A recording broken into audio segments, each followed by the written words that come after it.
Missy Elliott, Michael Jackson, Janet Jackson, Aaliyah, Madonna ou encore les Chelsea sont les principales références derrière le dernier clip d'A de Shy et je vais vous montrer comment.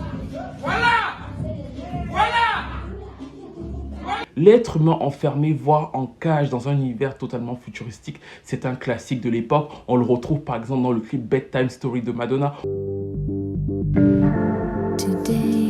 Et ensuite, il y a un réalisateur qui s'est approprié, qui est devenu le roi de ce genre de vidéo, c'est Hype Williams. La manière dont c'est filmé, la manière dont les plans sont saccadés rappelle beaucoup son travail, notamment sur She's a Bitch de Missy Elliott. Quand Shy commence à twerker dans le noir, on voit clairement qu'ils se sont inspirés de cet univers-là.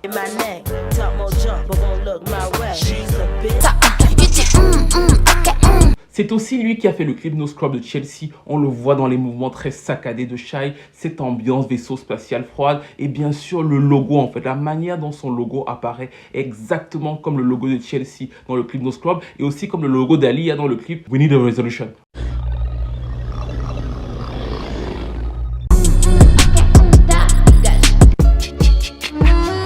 Il y a aussi un rapprochement à faire dans la manière dont c'est filmé avec Hands Up de Chelsea. Et bien sûr, ces deux clips-là sont inspirés par Scream de Michael et Janet Jackson. La manière dont Shy se positionne sur la scène. Et bien sûr, même quand la vitre se brise, on retrouve un effet très similaire dans Scream.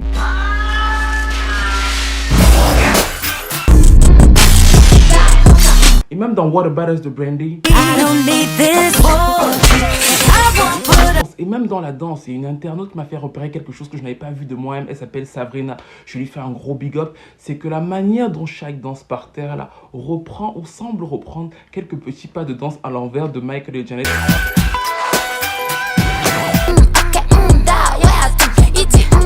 À certains moments, ça peut aussi vous rappeler le clip What's Gonna Be de Busta Rhymes et Janet Jackson. Et ensuite, au début et à la fin, il y a pas mal de références à la Matrix. Mais globalement, pour les influences musicales, c'est ce dont je vous ai parlé. Mais ça m'a fait plaisir de voir un clip aussi travaillé, aussi léché. Même si je m'y attendais, je savais que le point fort de tout, ce serait clairement le clip. Et ça fait clairement plaisir d'avoir ce genre de clip travaillé, référencé en France. On n'en a pas assez. Je suis sûr que ça aide et ça va certainement aider un peu la chanson. Même si pour moi, jusqu'au bout, ça reste un peu difficile à écouter en fait. C'est-à-dire que j'ai essayé. J'ai fini par finir mon analyse en coupant le son. En tout cas, pour moi, le clip est plutôt pas mal. Donnez-moi vos avis sur les références et qu'en avez-vous pensé dans les commentaires.